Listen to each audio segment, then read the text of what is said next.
हमारी जो आज की क्लास रहेगी वो है डेवलपमेंट ऑफ मेल गैमेटोफाइट। किसका मेल गैमेटोफाइट किसको बोला था? यानी कि अपन मेल गैमेटोफाइट बोलते हैं पोलेन ग्रेन को। तो पोलेन ग्रेन का क्या करेंगे? डेवलपमेंट करेंगे। डेवलपमेंट का मीन्स क्या हुआ कि जो माइक्रोस्पोर है, माइक्रोस्पोर से मेच्योर या पोलेन ग्रेन से मेच्योर पोलेन ग्रेन का फॉर्मेशन करना किसमें इंक्लूड किया जाता है? डेवलपमेंट ऑफ मेल गैमेटोफाइट के अंदर इंक्लूड किया जाता है। इस प्रोसेस के अंदर फर्स्ट ऑफ ऑल अपन बात करते हैं माइक्रोस्पोर की, कि माइक्रोस्पोर से क्या बनाएंगे? मेच्योर पोलेन ग्रेन का जो फॉर्मेशन किया जाता है उसको क्या बोला जाता है? यानी माइक्रोस्पोर से मेच्योर पोलेन ग्रेन का फॉर्मेशन डेवलपमेंट में आता है। फर्स्ट ऑफ ऑल अपन बात करते हैं माइक्रोस्पोर की, कि जो माइक्रोस्पोर होते हैं वो फर्स्ट सेल्स ऑफ गैमेटोफाइट्स। तो आपसे क्वेश्चन पूछ लिया जाएगा फर्स्ट सेल्स ऑफ गैमेटोफाइट्स किसको बोला जाता है? तो आप क्या बताओगे? Microspore first cells. First cells of gametophyte is the microspore.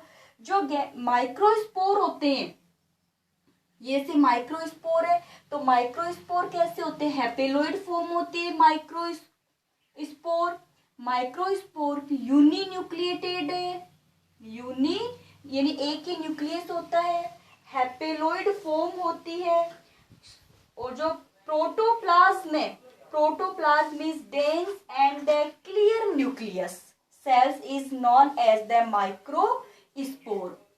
अब प्रोटोप्लाज्म किसको बोला जाता है? तो विदाउट सेल वॉल, सेल को क्या बोलते हैं? प्रोटोप्लाज्म बोल सकते हैं, या आप साइटोप्लाज्म प्लस न्यूक्लियस के लिए भी क्या वर्ड यूज कर सकते हो? प्रोटोप्लाज्म वर्ड को यूज कर सकते हो।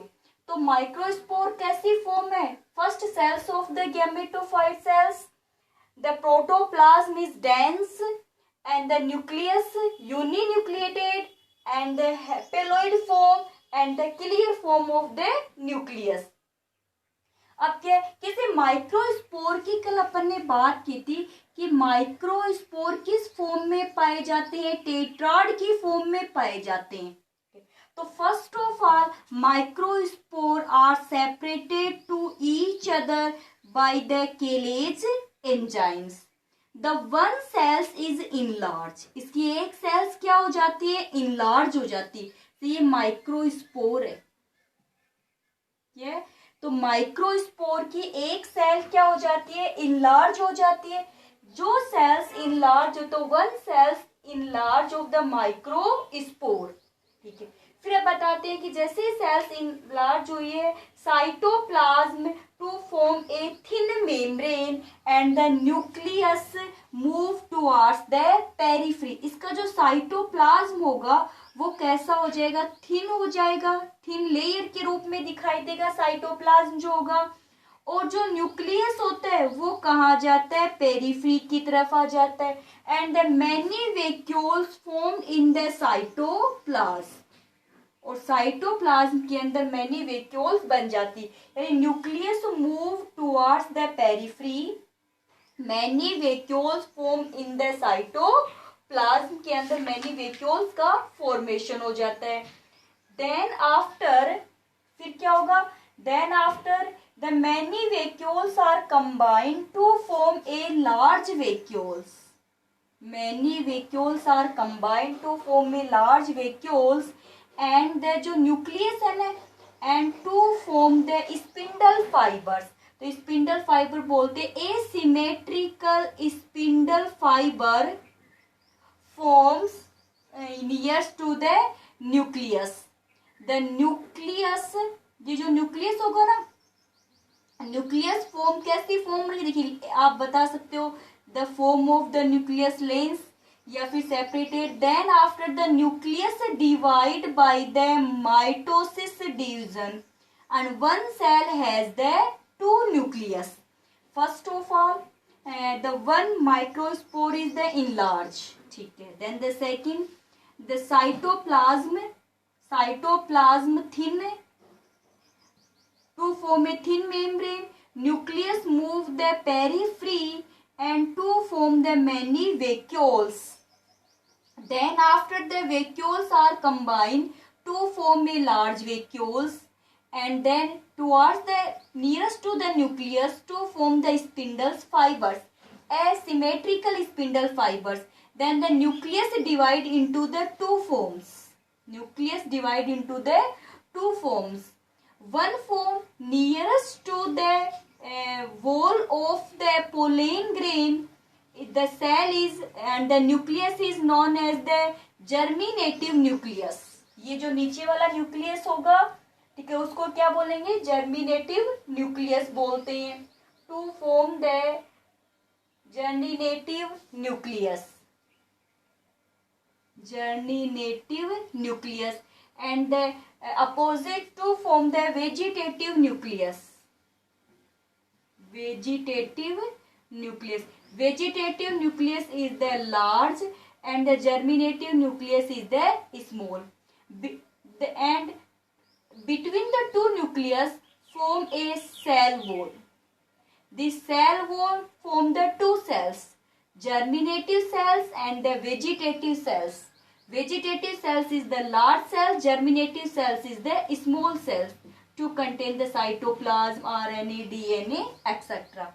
So this form is known as the mature pollen grain. This form is known as the mature pollen grain. अब देखिए, ये मैच्योरेशन की जो प्रोसेस है, ये पोलिनेशन के पहले भी हो सकती है और पोलिनेशन के बाद भी हो सकती है. ज्यादातर ये प्रोसेस कब होती है? पोलिनेशन के बाद में ही होती है. चलिए, इतनी क्लियर हो चुके हैं आपके ये फंडामेंटल पॉइंट्स. अब जो देखिए, जर्मिनेटिव सेल्स और वेजिटेटिव सेल्स के अंदर अपन डिफरेंस देखते हैं. अब आपसे पूछ ले कि पोलेन ग्रेन में कितने न्यूक्लियस है, तो पोलेन ग्रेन में कितने न्यूक्लियस होते हैं? 2 न्यूक्लियस होते हैं. यानी एक सेल्स के अंदर क्या पाए जाते हैं? 2 न्यूक्लियस पाए जाते हैं. अभी ये केवल पोलेन ग्रेन बने, मेच्योर पोलेन ग्रेन बने, अभी मेल गैमेट नहीं बना है. ठीक है, मेच्योर पोलेन ग्रेन की अपन यहाँ बात करते. तो ये स्टेप हो जाएगी किसके लिए? Development of male gametophyte. तो ज्यादा हार्ड नहीं है. माइक्रोस्पोर सेपरेट हो जाते हैं. एक माइक्रोस्पोर लार्ज हो जाए, अपनी साइज को इंक्रीज कर लेता है. जो साइज को इंक्रीज कर रहा है उसमें न्यूक्लियस पेरिफेरी की तरफ आ जाता है. साइटोप्लाज्म जो होता है वो एक थिन लेयर का फॉर्मेशन कर लेता है. इसके अंदर मैनी स्मॉल वैक्यूल्स बन जाती है. स्मॉल वैक्यूल्स लार्ज हो जाती है. ठीक है, साथ में स्पिंडल, न्यूक्लियस की तरफ स्पिंडल फाइबर बनने लगते हैं. फिर न्यूक्लियस में डिवीजन हो जाता है, एक वेजिटेटिव बन जाता है, एक जर्मिनेटिव बन जाता है. बीच में सेल वॉल बन जाती है. जो जर्मिनेटिव वाला जो है पहले तो किसकी अटैच में रहता है? पोलेन जो ग्रेन है उसकी, यानी माइक्रोस्पोर पोलेन ग्रेन की वॉल से अटैच रहेगा. लेकिन उसके बाद में इसका अटैचमेंट हट जाता है. ये ऊपर की तरफ क्या करने लगता है? मूव करने लगता है. जैसे पहले तो देखिए ये ऐसे अटैच रहेगा, यहाँ पर ऐसे फर्स्ट, लेकिन धीरे धीरे यहाँ से सेपरेट हो जाएगा और ऊपर की तरफ क्या करने लगेगा? मूव करने लगेगा. इसकी जो फॉर्म होती है वो लेक्टिनोड टाइप की होती है और इसी की वजह से 2 सेल्स का क्या हो जाता है? फॉर्मेशन हो जाता है. अब आगे जो कंडीशन रहेगी उसके अंदर अपन वेजिटेटिव सेल्स और जर्मिनेटिव सेल्स के अंदर डिफरेंस करेंगे.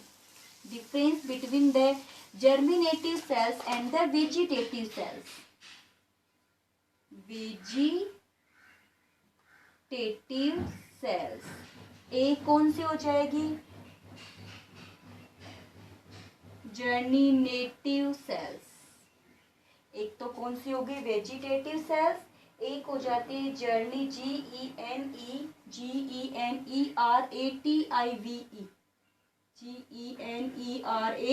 GENERATIVE जर्नेटिव सेल्स हो जाती है. अब यहाँ इससे पहले अपन एक छोटा सा ऐसे डायग्राम बना ले ताकि इजी रहे समझने में. ये फॉर्म कर ली, बीच के अंदर ये सेल वॉल का फॉर्मेशन कर दिया. एक ऊपर की तरफ क्या कर देते हैं? लार्ज न्यूक्लियस कर देते हैं और यहाँ पे लेंस के जैसा न्यूक्लियस बना देते हैं. ये हो गया साइटोप्लाज्म और ऑर्गेनल्स वगैरह प्रेजेंट है. चलिए अपन बात करते हैं वेजिटेटिव सेल्स के और जर्मेटिव सेल्स में क्या डिफरेंस है, जो आपके सामने डायग्राम बना. तो वेजिटेटिव जो सेल्स है साइज कैसी होगी? इसकी लार्ज होगी. तो आपको पहले से दिखाई दे रही है डायग्राम के अंदर। इसकी साइज कैसी होती है, लार्ज साइज होती है, ठीक है। इसके अंदर क्या होता है कि जो न्यूक्लियस है, ठीक है, स्टार्टिंग में तो कैसा होता है, जो न्यूक्लियस होगा वो स्फेरिकल फॉर्म में होगा, लेकिन धीरे धीरे उसकी जो फॉर्म है वो कैसी बन जाती है, इरेगुलर फॉर्म बन जाती है। तो इनिशियली न्यूक्लियस कैसा है, स्फेरिकल फॉर्म में होगा initially, then after the form is the irregular form के अंदर न्यूक्लियस आ जाएगा। Many organelles in the large size and the large numbers, RNA and protein found in this, यानी आरएनए और प्रोटीन यहाँ पे ज्यादा पाया जाता है। कौन से सेल्स में, वेजिटेटिव सेल्स के अंदर, क्योंकि ये सेल्स लार्ज है। जो सेल्स जितनी ज्यादा लार्ज होगी उसके अंदर उतना ही ज्यादा क्या पाया जाएगा, साइटोप्लाज्म, और जितना ज्यादा इसके अंदर साइटोप्लाज्म प्रेजेंट होगा तो आरएनए और प्रोटीन की जो कंसंट्रेशन होती है वो भी इस सेल्स के अंदर क्या होती है, ज्यादा प्रेजेंट होती है। तो लार्ज साइज की होती है, स्टार्टिंग में nucleus spherical, then after the irregular form RNA and protein concentration high in these cells and vacuoles disappear, vacuoles इसकी क्या हो जाती है, disappear हो जाती है। और जो वेजिटेटिव जो सेल्स होती है ये पोलेन जर्मिनेशन के समय किसका फॉर्मेशन करती है, पोलेन ट्यूब का फॉर्मेशन करती है। आपको देखो ऐसे अब पता होता है, ऐसे ये पोलेन होता है तो ऐसे एक पोलेन ट्यूब आ जाती है। ये जो पोलेन ट्यूब बनाने का काम किसने किया है, वेजिटेटिव सेल्स करती है, ठीक है। और पोलेन ट्यूब्स कहाँ से निकलती है बाहर, जर्म पोर से निकलती है, वरना तो जो एक्साइन होता है उस पे किसकी कवरिंग होती है, एक्साइन पे स्पोरोपोलेनिन की कवरिंग होती है। जो इम्परमेबल वाला पार्ट होता है, यानी अपने में से किसी को पास बैरियर की तरह काम करते हैं, इसे पोलेन ट्यूब कहाँ से बाहर निकलती है, जर्म पोर से बाहर निकलती है। और पोलेन ट्यूब का फॉर्मेशन कौन करता है, पोलेन ट्यूब का फॉर्मेशन किया जाता है वेजिटेटिव सेल्स के थ्रू किया जाता है। तो ये जर्मिनेशन किसे, पोलेन ट्यूब का फॉर्मेशन करती, और कुछ टाइम के बाद में वेजिटेटिव जो सेल्स है वो क्या हो जाती है, डेस्ट्रॉय हो जाती है। अब अपन बात करते हैं जर्मिनेटिव सेल्स, ये नीचे वाली सेल्स की बात करते हैं। तो जर्मिनेटिव जो सेल्स होती है उसके अंदर स्टार्टिंग में इसकी शेप कैसी होगी, लेंस, इसमें स्फेरिकल थी ना, इसकी जो शेप कैसी होती है, लेंस की जैसी शेप होती है। किसकी स्ट्रक्चर, जर्मिनेटिव जो सेल्स है, structure the form is the lens shape, but जो पोलेन्स जो एंथर है ये एंथर की वॉल से सेपरेट हो जाती है और फिर इसकी शेप कैसी हो जाती है, स्फेरिकल हो जाती है। ये लीजिए, पहले कैसी थी, लेंस, फिर ये पोलेन शेप जो होता है उसकी सेल से हट जाती है और इसकी शेप कैसी हो जाती है, स्फेरिकल फॉर्म में आ जाती है। डेवलपमेंट के अकॉर्डिंग इनकी शेप में चेंजमेंट होता रहता है, कभी ये लोंगेट दिखाई देती है, लंबी दिखाई देती है, कभी ये वर्म के जैसी दिखाई देती है, ठीक है। इसके अंदर लॉन्ग क्या हो जाएगा, लॉन्ग शेप पोलेन ट्यूब है ना, इसके मूवमेंट्स के लिए बन जाते हैं। इसके अंदर क्या होते हैं, ये जो जर्मिनेटिव जो सेल्स सभी ऑर्गेनल्स प्रेजेंट होते हैं, बट इसके अंदर साइटोप्लाज्म क्या होगा, कम होगा। क्या पाए जाएंगे, ऑर्गेनल्स तो सभी पाए जाते हैं बट साइटोप्लाज्म वेजिटेटिव सेल्स के कंपैरिजन में क्या होता है, कम होता है साइटोप्लाज्म के अंदर, ठीक है। अब अपन बात करते हैं कि जो दोनों सेल्स है, कौन सी, वेजिटेटिव और जर्मिनेटिव जो सेल्स होती है, इन दोनों सेल्स के अंदर न्यूक्लियस, न्यूक्लियस में डीएनए भी प्रेजेंट होता है, ठीक है। डीएनए हो गया ना दोनों में, वेजिटेटिव के अंदर भी क्या पाया जाएगा, डीएनए, इसके अंदर भी क्या मिलेगा, डीएनए। यहाँ साइटोप्लाज्म ज्यादा है, यहाँ साइटोप्लाज्म क्या हो जाएगा, कम। अब साइटोप्लाज्म यानी जर्मिनेटिव के अंदर साइटोप्लाज्म कम होने की वजह से आरएनए और प्रोटीन की कंसंट्रेशन वेजिटेटिव सेल्स के कंपैरिजन में इसके अंदर कम होती है। तो आप इसके अंदर देखिए, वापस से डिफरेंस देखिए, वेजिटेटिव सेल्स से साइज में लार्ज होती है, जर्मिनेटिव जो सेल्स है वो साइज में क्या होती है, स्मॉल होती है। वेजिटेटिव जो सेल्स होती है स्पेरिकल है, फिर इरेगुलर फॉर्म में इसका न्यूक्लियस हो जाता है, इसमें रेक्टेंगुलर यानी लेंस टाइप है, पहले एंथर से अटैच होता है, फिर एंथर या पोलेन सेक से अटैचमेंट जब इसका मुंह तो ऊपर की तरफ क्या करेगी, मूव करेगी और शेप कैसी होने लगेगी, स्फेरिकल शेप में आ जाएगी। वेजिटेटिव जो सेल्स में साइटोप्लाज्म कंसंट्रेशन मोर कंसंट्रेशन में होता है, मैनी ऑर्गेनल्स पाए जाते हैं, आरएनए और प्रोटीन की कंसंट्रेशन भी हाई होती है, लेकिन इसमें वैक्यूल्स प्रेजेंट नहीं होती।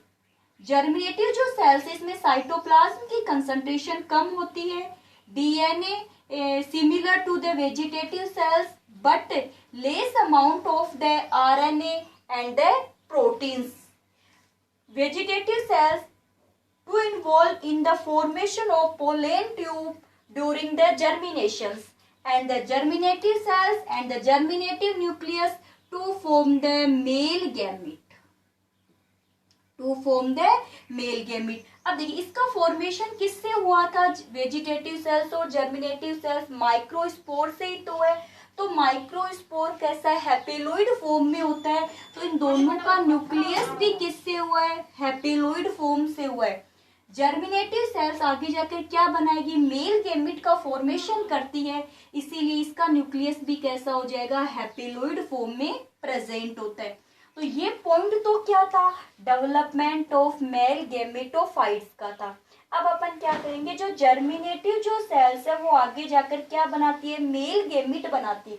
तो यहाँ पे क्या करेंगे, मेल गैमेट का फॉर्मेशन अपन टॉपिक को लेते हैं। अब आपसे ये पूछ लिया जाए फर्स्ट सेल्स ऑफ गैमेटोफाइट्स, तो माइक्रोस्पोर हो गया। द मेल गैमेटोफाइट क्या हो गया, मैच्योर या जर्मिनेटेड पोलेन ग्रेन। अब हमारे पास में क्या आ चुका है, यानी कि दो सेल्स है, वेजिटेटिव सेल्स होगी और जर्मिनेटिव सेल्स हो गए। डेवलपमेंट कंप्लीट हो चुका है मेल गैमेटोफाइट्स का। अब अपन करेंगे formations of the male gamete topic. Next topic क्या होगा, formation of the male gamete, male gamete का फॉर्मेशन। अब मेल गैमेट का जो फॉर्मेशन है, कुछ प्लांट्स में तो बिफोर द पोलिनेशन है और कुछ प्लांट्स में आफ्टर द पोलिनेशन है। अब पोलिनेशन का क्या मीन्स हुआ कि जैसे एंथर से पोलेन ग्रेन का स्टिग्मा तक ट्रांसफर होना, ठीक है। यहाँ पर क्या आ जाते हैं, पोलेन ग्रेन आ जाते हैं। तो पोलेन ग्रेन के अंदर अपन जैसे बनाते हैं तो एक्साइन, इस पे स्पोरोलिन प्रेजेंट है, फिर इंटाइन, इंटाइन के अंदर ये 2 सेल्स हो गई। तो ये स्ट्रक्चर किसकी बन जाती है, ये बन जाती है पोलेन ग्रेन की स्ट्रक्चर है। अब जैसे ही पोलेन ग्रेन कहाँ आते हैं, स्टिग्मा पे आते हैं, तो स्टिग्मा पे आने पर इनका क्या हो जाता है, जर्मिनेशन हो जाता है। तो यहाँ पर अपन टॉपिक जर्मिनेशन भी बता सकते हैं और फॉर्मेशंस भी बता सकते हैं। तो यहाँ पर अपन बताएंगे कि जो मेल गैमेट होते हैं वो जर्मिनेटिव सेल से बनते हैं। कुछ प्लांट्स के अंदर जर्मिनेटिव जो सेल्स है उसमें माइटोसिस, ठीक है, इसमें माइटोसिस पोलेन ग्रेन के जस्ट, तो यानी कि पहले या फिर बाद में हो सकती है। कुछ प्लांट्स के अंदर पहले हो जाती है और कुछ प्लांट्स के अंदर क्या है, बाद में होती है।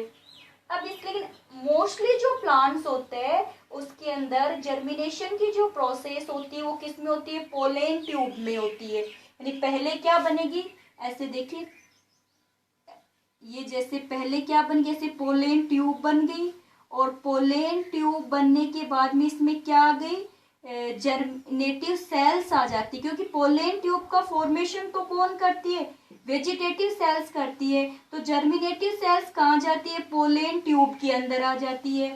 अब जर्मिनेटिव जो सेल्स है वो पोलेन ट्यूब के अंदर आने के बाद में किसका फॉर्मेशन हो जाता है, मेल गैमेट का। यानी जर्मिनेटिव का जो न्यूक्लियस होगा इसमें कौन सा डिवीजन होगा, माइटोसिस डिवीजन होता है। और माइटोसिस डिवीजन होने से एक सेल से 2 सेल्स का फॉर्मेशन हो जाता है, उस सेल्स को बोला जाता है मेल गैमेट बोला जाता है।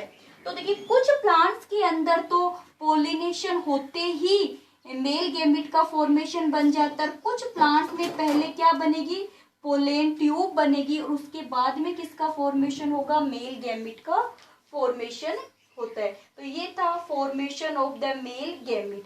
अब इसमें क्या है कि पोलेन ट्यूब है, ठीक है, पोलन ट्यूब जो होगी वो ग्रो करेगी।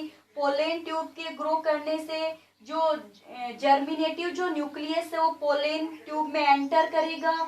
उसमें माइटोसिस डिवीजन होता है और माइटोसिस डिवीजन होने के बाद में क्या बन जाते हैं, मेल गैमेट बन जाते हैं। और मेल गैमेट होते हैं नॉट मूवेबल है, ठीक है, फ्लेजिला एब्सेंट होते हैं, हैपेलॉइड होते हैं और यूनिन्यूक्लिएटेड फॉर्म होती है। एक बार फिर से बता दूं कि कुछ प्लांट्स में तो जर्मिनेशन से यानी पोलिनेशन से पहले और कुछ में बाद में, जैसे मान लीजिए पोलिनेशन हो गया, ठीक है, पोलिनेशन का मतलब है पोलेन ग्रेन कहाँ तक पहुंच गए, स्टिग्मा तक पहुंच जाते हैं, तब उसको क्या बोलते हैं, पोलिनेशन बोलते हैं। तो पोलिनेशन होने के बाद में क्या होगा, जर्मिनेशन है। तो जर्मिनेशन के समय किसका फॉर्मेशन हो जाएगा, ऐसे पोलेन ट्यूब बन गई, ये क्या बन जाती है, पोलेन ट्यूब का फॉर्मेशन हो गया। अब पोलेन ट्यूब का फॉर्मेशन करने का काम तो किसका था, वेजिटेटिव सेल्स का था। और पोलेन ट्यूब कहाँ से बाहर निकली है, जर्म पोर से बाहर निकलती है पोजी, ठीक है।